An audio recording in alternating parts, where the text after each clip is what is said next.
So let's do number of islands problem today. We are going to basically be finding out the number of distinct islands that are there in a graph. तो suppose आपका graph ऐसा दिखता है 1 1 1 0 1 0 0 1। अगर आपका graph ऐसा दिखता है तो एक आइलैंड तो ये हो गया 1 1 1 1 1 वाला, और एक ये वाला आइलैंड हो गया। इन दोनों के बीच में क्योंकि सिर्फ ज़ीरोज़ हैं, इसलिए ये दोनों अलग आइलैंड माने जाएंगे और हमें इनको अलग आइलैंड बना के आंसर देना है 2 हमारे नंबर ऑफ़ आइलैंड्स वाले क्वेश्चन के लिए। तो सबसे पहले हमें दो तरीके से हम ये कर सकते हैं। पहला है BFS और दूसरा है DFS। BFS या DFS दोनों से करने के लिए हम पहले एक काम करते हैं, एक मैपर मेथड बना लेते हैं, हेल्पर मेथड बना लेते हैं। Sorry, public static solve and solve with BFS, जिसमें हम स्क्वायर ग्रिड को ही पास कर देंगे और एक ऐसा ही बना लेते हैं सॉल्व विद DFS। और इन दोनों से जो आंसर आएगा where BFS answer equal to solve with BFS with grid and where DFS answer equal to solve with DFS grid, and हम दोनों को प्रिंट करा लेंगे, BFS आंसर को भी प्लस DFS आंसर को भी। ठीक है, तो अब हम इनको दोनों को सॉल्व करना शुरू करते हैं। अभी के लिए मैं सैम्पल एक प्लेस होल्डर रिटर्न करा देता हूँ 0। सॉल्व विद BFS करने के लिए हमें क्या करना पड़ेगा, हमें एक क्यू मेंटेन करनी पड़ेगी। क्यू मेंटेन करने का क्या रीज़न है कि हम पहले सारे वंस को क्यू में डाल देंगे, फिर जैसे ही एक एक क्यू से निकालते जाएंगे उसको प्रोसेस करते जाएंगे, उसके सारे नेबर्स को क्यू में डालते जाएंगे। इससे क्या होगा, स्टेप बाय स्टेप हम एक से उसके कनेक्टेड पे, फिर उन कनेक्टेड वालों से उनके कनेक्टेड वालों पे, ऐसे ब्रेड्थ फर्स्ट सर्च होता चला जाएगा और हम सारे पूरा ग्राफ में फैल के एक एक ग्राफ के नोड को रीड कर लेंगे। सबसे पहले क्यू डिफाइन कर लेते हैं। Let's define it as queue. Queue हम एक पेयर की बनाएंगे जो I, J को रिप्रेजेंट करेंगे, इंटीजर कॉमा इंटीजर, इसको क्यू बोल देते हैं। क्यू की इम्प्लीमेंटेशन हम लिंक लिस्ट के थ्रू करेंगे। एक हैश सेट बनाएंगे। हैश सेट का रीज़न होगा कि हमें जो ग्राफ है उसमें एक ही चीज़ को बार बार ट्रेवर्स नहीं करना है। एक बार ट्रेवर्स कर लिया फिर हम उसको दोबारा कंसिडरेशन में नहीं लेंगे।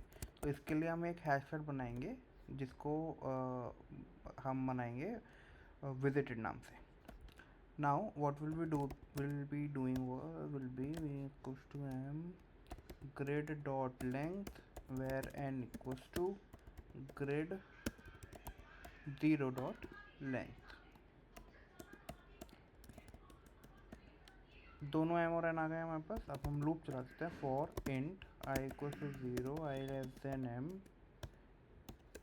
I plus plus, for int j equal to 0 j less than n j plus plus. हाँ, अब हमारे पास एक ग्रिड आ गई है। अब हमें पता है कि हम कौन से सेल पर हैं। ईच सेल पे पहले हमें दो चीज़ें देखनी है। क्या, इफ़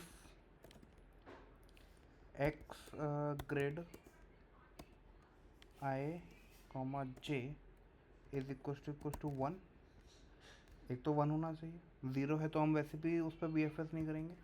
और अगर 1 है, ये भी होना चाहिए कि वो हमारे विजिटेड में ना हो। विजिटेड डॉट कंटेंट, एक काम करते हैं पहले पेयर बना लेते हैं बाहर, ताकि हमें बार बार पेयर ना बनाना पड़े I, j का। क्या वो सेट में है वो वाला पेयर? अगर है तो हम तब भी उसे काम नहीं करेंगे। तो 1 होना चाहिए और सेट में नहीं होना चाहिए। अगर ऐसा होगा तो हम अपना BFS का हेल्पर मेथड कॉल करेंगे और जो एक उसको सेट में ऐड कर देंगे। हेल्पर मेथड अभी डिफाइन करते हैं। विजिटेड में इसको ऐड कर देंगे पेयर को, ऑल्सो से क्यू में भी ऐड कर देंगे। तो पहले से क्यू में भी ऐड कर देते हैं, क्यू डॉट ऐड पेयर। तो हमने उस पेयर को क्यू में ऐड कर दिया, विजिटेड में भी ऐड कर दिया, उसके ऊपर बी एफ एस कॉल कर दिया। बिफोर डूइंग ऑल दिस एक आंसर मेंटेन कर लेते हैं जो हमारा प्लस प्लस हो जाएगा। तो सपोज़ हमने एक कोई भी सोर्स पकड़ा, उससे हम ब्रेथ फर्स्ट सर्च कर रहे हैं। अगर हम उसमें ब्रेथ फर्स्ट सर्च करते रहेंगे तो हम उस पूरे आइलैंड को कवर कर लेंगे इवेंचुअली। उसमें जब पूरा आइलैंड को इवेंचुअली कवर कर लेंगे और हम सबको विजिटेड करते हुए चल रहे हैं तो किसी पे दोबारा भी नहीं आएंगे। तो इस लूप में जब भी हम इफ़ कंडीशन के अंदर जाएंगे तो हम एक आइलैंड को कवर करने के लिए निकल जाएंगे और तभी वापस आएंगे जब वो पूरा आइलैंड कवर हो जाएगा। तो इसका मतलब है जब हम इस लूप के अंदर इफ़ कंडीशन के अंदर आंसर प्लस प्लस करेंगे तो एट द एंड हमारे पास आंसर होगा कि हमारे पास कितने डिस्टिंक्ट आइलैंड्स हैं। करेक्ट। ये सेम फॉर्मूला हम डीएफएस में भी फॉलो करेंगे, तो इसको ऐसे ही रख लेते हैं। अब हम B F S helper define कर लेते हैं। पब्लिक, इस हेल्पर का काम क्या है, उस आइलैंड के स्टार्ट से लेके एंड तक पूरे आइलैंड को कवर करना। तो हम इसको डिफाइन करते हैं पब्लिक स्टैटिक वॉइड, कुछ रिटर्न नहीं करेगा ये, बी एफ एस हेल्पर। इसमें जाएगा कैर आपका ग्रिड, साथ में आपका जाएगी ये वाली क्यू, और साथ में आपका जाएगा ये वाला हैश सेट। ये तीनों इन्फॉर्मेशन आ गई है हमारे पास। अब हमें क्या करना है, हमारे पास ये सब आ गया है। हमें ये देखना है कि नेक्स्ट आपका जो इसका नेबर है वो सेट में है कि नहीं। तो सबसे पहले हम क्या करेंगे, while Q is not empty. जब तक क्यू एम्प्टी नहीं हो जाएगी हमें क्या करना है, एक बाहर निकाल के रख लेते हैं क्यू डॉट पोल, सॉरी, जब तक क्यू खाली नहीं हो जाएगी। मतलब हमने एक बंदे को तब निकालेंगे जब तक उसके सारे नेबर को हम नहीं देख लेंगे। तो अगर हम एक बंदे को निकाला, पोल करा, उसको हमने रख लिया। अब इस जो ये जो बंदा है पेयर, इसमें वेर एक्स हो जाएगा आपका पेयर डॉट गेट की, वेर वाई हो जाएगा pair dot get value. Correct. X आ गया, वाई आ गया, मतलब हम एक किसी पर्टिकुलर ब्लॉक पे होंगे, राइट। अब इस ब्लॉक में हमारे पास इसके नेबर्स को ऐड करना है। नेबर्स में ऐड करने का मतलब है या तो लेफ़्ट या राइट या ऊपर या नीचे, वही नेबर्स होंगे।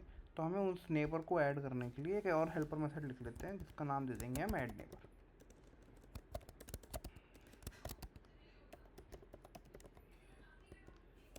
ऐड नेबर को हमें ये सब चीज़ें तो देनी ही पड़ेंगी।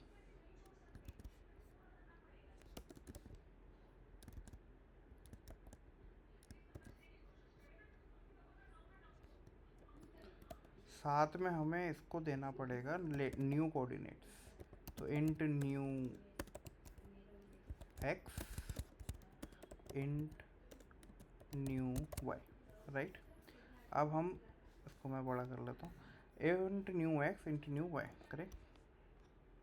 बी एफ एस हेल्पर को मैं यहाँ पे कंप्लीट भी दे देता हूँ ताकि ये एरर देना बंद कर दे। ग्रिड क्यू और विजिटेड भेजने के बाद पब्लिक स्टैटिक वॉइड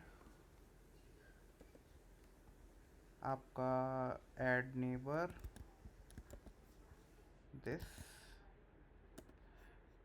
इसको हम रीड करेंगे।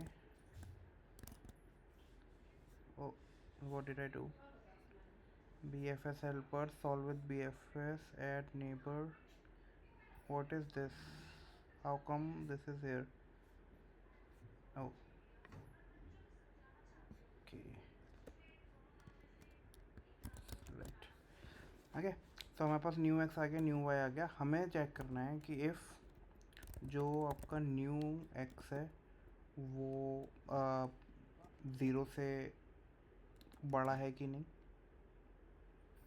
वेट, अगर हम चेक करेंगे कि वो ज़ीरो से छोटा है या नहीं तो मतलब या तो हमें रिटर्न कराना पड़ेगा, सिंपल ऐसे ही कर लेते हैं कि नहीं, हम कंडीशन लिखते हैं पॉजिटिव वाली। न्यू एक्स को 0 से बड़ा होना पड़ेगा, करेक्ट, और न्यू वाई को भी 0 से बड़ा होना पड़ेगा, करेक्ट, एंड न्यू एक्स को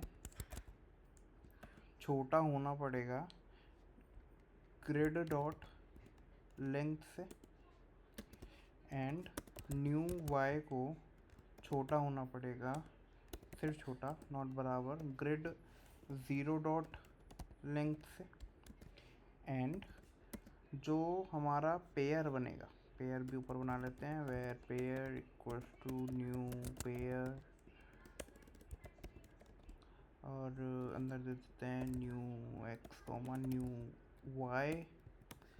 तो जो हमारा पेयर है वो सेट में भी नहीं होना चाहिए, and visited dot not contains pair, pair भी नहीं होना चाहिए हमारा विजिटेड में, एक्स और वाई दोनों अपने अपने कंडीशन के अंदर भी होनी चाहिए, and the most important, grid का एक्स और न्यू एक्स और न्यू वाई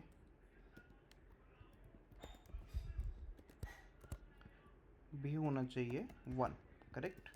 अगर ऐसा नहीं होगा तो हमें कुछ देखने का फ़ायदा भी नहीं है। अगर ये सब कंडीशन मैच कर रही हैं तो हम क्या करेंगे, क्यू में ऐड कर देंगे पेयर को, और विजिटेड एरे में भी ऐड कर देंगे पेयर को, correct. If this and new then and create new, ठीक है। ये हमारा ऐड नेबर मेथड हो जाएगा। अब इस ऐड नेबर को हमें कितनी बार कॉल करना पड़ेगा, हर नेबर के लिए कॉल करना पड़ेगा। हमें हर बार ग्रिड देनी पड़ेगी, क्यू देनी पड़ेगी, विजिटेड देना पड़ेगा, और जो अभी करंट एक्स और वाई है उसमें एक्स प्लस वाई वाई, इसको हम प्लस कर लेते हैं एक्स और वाई प्लस 1, ये यानी कि next row same column, next column same row, previous row same column, same row previous column. तो हमने ये सारे नेबर्स कवर कर लिए। हर नेबर को ऐड करा क्यू में, विजिटेड में ऐड किया, जब तक क्यू खाली नहीं होती गई हम करते गए इस काम को। जब भी काम ख़त्म हो जाएगा हमने यहाँ पर रिटर्न कर दिया। जब हम यहाँ रिटर्न करेंगे और दोबारा जब ये लूप चलेगा तो हम इस आइलैंड के लोगों को दोबारा कभी भी नहीं देखेंगे, और कभी भी नहीं देखेंगे इसका मतलब है हम जब ये लूप के इफ़ कंडीशन के अंदर जाएगा तो नए आइलैंड के लिए ही जाएगा। एक बार इसको चला के देख लेते हैं।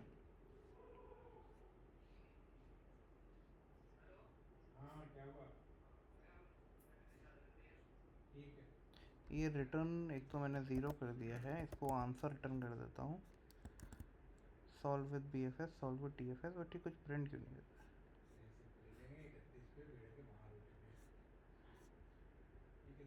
Q is not empty, pair is Q को pole, x comma y, this is this, where pair equals to new x new y, new and this, it should be okay।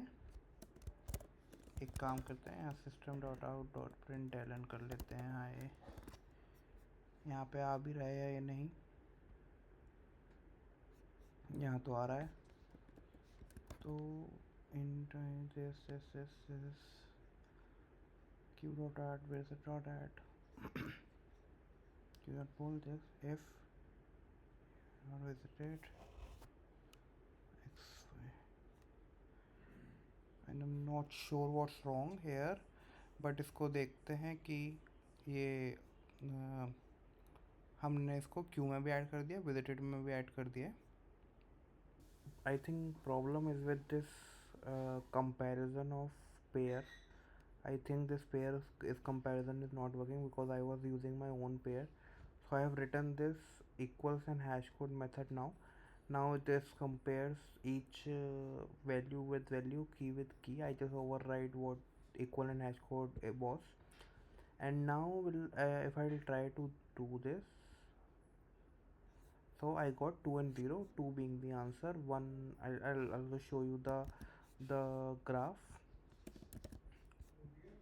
This this, this, and actually let's, and this.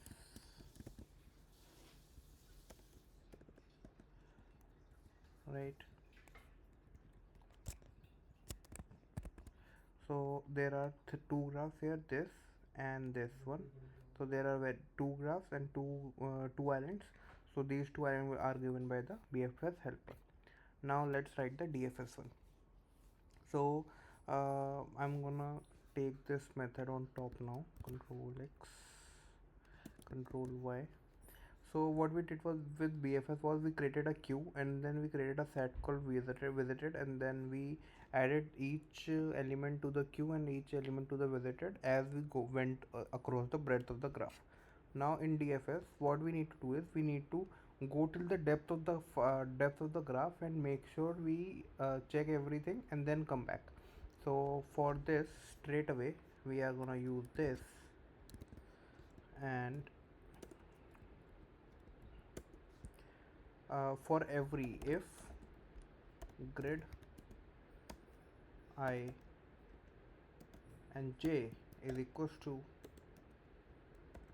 1, we are gonna go inside and do DFS, and also we'll gonna add value to the answer and return answer.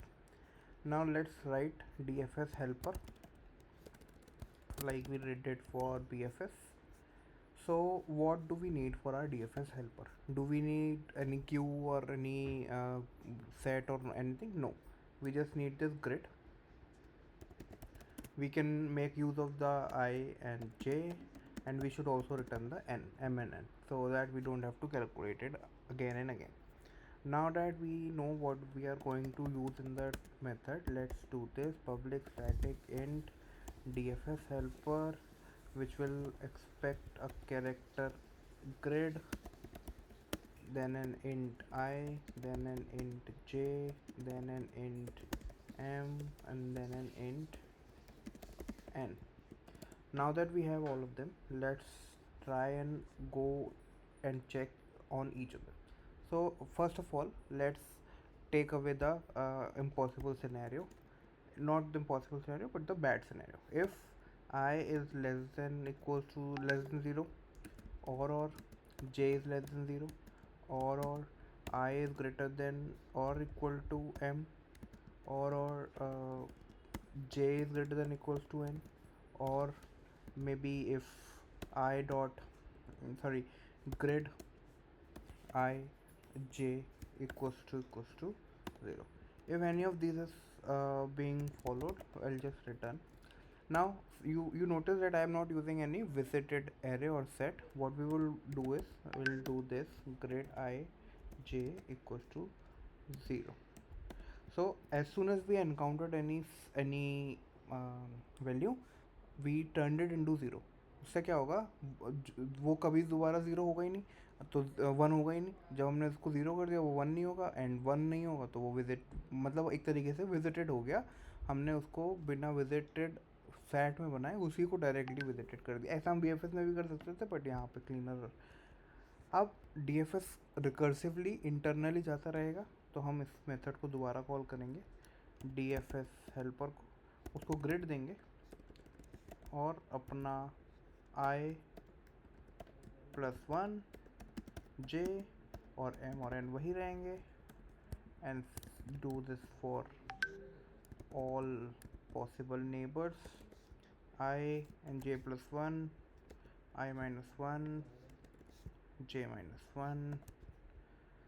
Now that we have done this for everything, this will be returning a void, by the way. Now that we have done this for everything, let's see if it is working right or not. It is working right, 2 and 2. So basically we have solved the problem number of islands with both BFS and DFS.